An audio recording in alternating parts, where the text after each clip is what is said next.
نحمده ونصلي على رسوله الكريم اما بعد السلام علیکم ورحمۃ اللہ وبرکاتہ۔ خلاصۃ القرآن رکو برکو سورہ الشورى۔ اعوذ باللہ من الشیطان الرجیم بسم اللہ الرحمن الرحیم۔ سورہ الشورى رکوع نمبر 1 آیت نمبر 1 سے لے کے 9 تک۔ اس رکوع کا جو ٹاپک ہے وہ یہ ہے کہ شرک پر آسمانوں کا غیظ و غضب۔ پہلے رکوع میں خبردار کیا گیا ہے کہ جب اللہ سبحانہ و تعالیٰ کے ساتھ کسی کو شریک کیا جاتا ہے تو آسمان غضب و ناک ہو کر جوش سے پھٹ پڑتے ہیں، اور یہ فرشتے ہیں جن کی اہل زمین کے لیے دعائیں مغفرت ایسا نہیں ہونے دیتی۔ البتہ مشرکین اللہ کی نگاہ میں ہیں، وہ عنقریب اپنے کیے کی سزا پائیں گے۔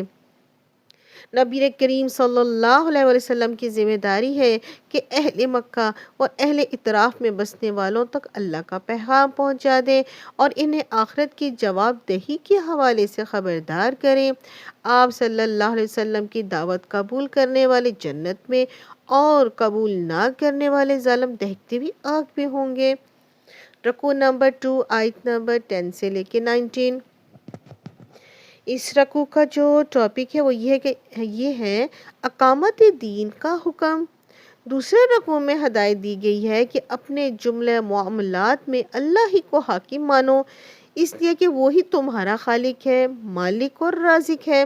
مسلمانوں کو حکم دیا گیا کہ وہ دین کو قائم و نافذ کریں، اس عظیم مشن کے حوالے سے باہم اختلافات نہ کریں۔ اللہ سبحانہ وتعالیٰ نے اس مشن کے لیے بھیجا تھا حضرت نوح علیہ السلام، حضرت ابراہیم علیہ السلام، حضرت موسیٰ علیہ السلام اور حضرت عیسیٰ علیہ السلام کو۔ پھر یہی مشن دیا گیا ہمارے پیارے نبی کریم صلی اللہ علیہ وآلہ وسلم کو۔ امت مسلمہ کے لیے اعزاز ہے کہ اسے وہی ذمہ داری دی گئی جو اس سے پہلے جلیل القدر رسولوں کو دی گئی تھی۔ البتہ آگاہ کیا گیا کہ اللہ کا عطا کردہ عادلانہ دین قائم کرنا مشرکین کو بہت ناگوار تھا، خواہ وہ سیاسی مشرکین ہیں جنہوں نے اپنی حکمرانی قائم کر کے لوٹ و مار مچا رکھی ہے، مذہبی مشرک جو جھوٹے معبودوں کے تصورات دے کر لوگوں سے نذرانے وصول کر رہے ہیں، ایسے ظالم اقامت دین کے مشن کی بھرپور مخالفت کریں گے، لیکن اللہ سبحانہ و تعالیٰ کے اہل حق کی مدد کرے گا۔ ایسے لوگوں کا کوئی عذر اللہ کے ہاں قبول نہیں جو اقامت دین کی جد و جہد سے گریز کر رہے ہیں۔ ان کے سامنے ایسے جوان مرد موجود ہیں جو اقامت دین کے عظیم مشن کے لیے مال و جان کی قربانیاں پیش کر رہے ہیں۔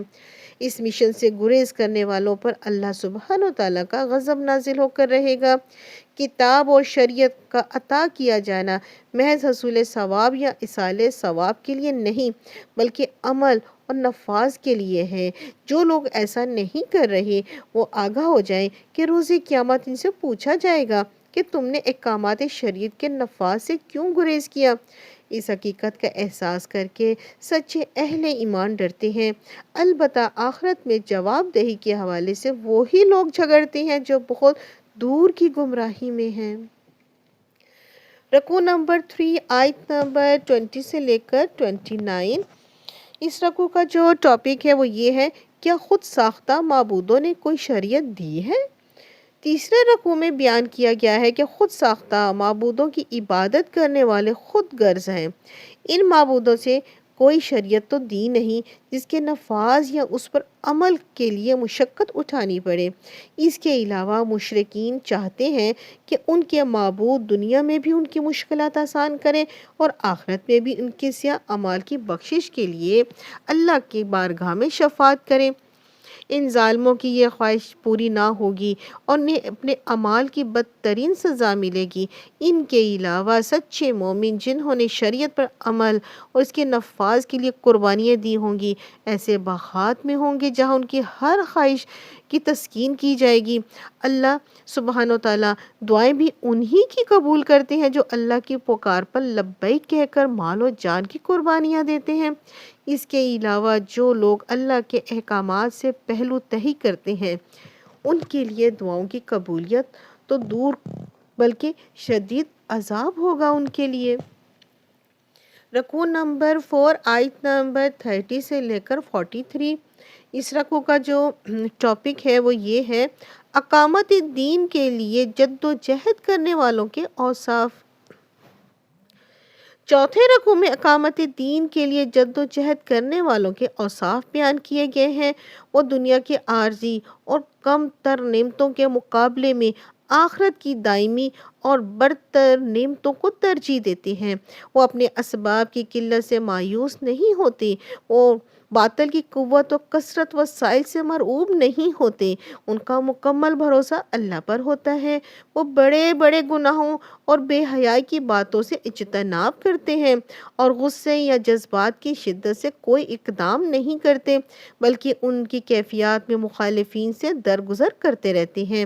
وہ اپنے رب کے ہر حکم پر لبیک کہتے ہیں، اس کی فرما برداری میں جان و مال کی بازی لگا دیتے ہیں اور اللہ سے لو لگانے اور مدد حاصل کرنے کے لیے نماز قائم کرتے ہیں اور معاملات مشوروں کے ذریعے طے کرتے ہیں اور اللہ سبحانہ وتعالیٰ کی خوشنودی کے حصول اور نفوذ کی تزکیہ کے لیے اللہ کے دیے ہوئے مال پر خرچ کرتے ہیں۔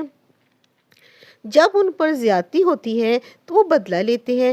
برائی کا بدلہ لینے والوں پر کوئی ملامت نہیں، ملامت ان کو کی جائے گی جو لوگوں پر ظلم کر رہے ہیں اور زمین میں فساد مچا رہے ہیں۔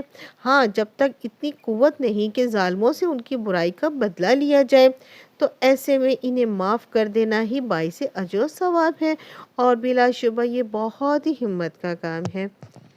رکوع نمبر 5 آیت نمبر 44 سے لے کر 53۔ اس رکوع کا جو ٹاپک ہے وہ یہ ہے کہ اللہ کی پکار پر لبیک کہو۔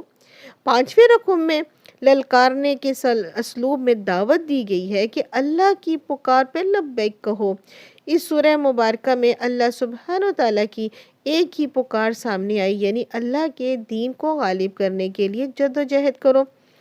ایسا نہ ہو کہ تم تاخیر کرتے رہو اور موت یا قیامت کا وہ دن آ جائے جو پھر ٹلے گا نہیں۔ اس وقت انسان کے لیے کوئی پناہ گاہ نہیں ہوگی اور نہ ہی کوئی اس کا کوئی عذر قابل قبول ہوگا۔ اللہ تعالی ہمیں موت کے دن آنے سے پہلے اپنے حکم پر لبیک کہنے کی توفیق عطا فرمائے۔ آمین ثم آمین۔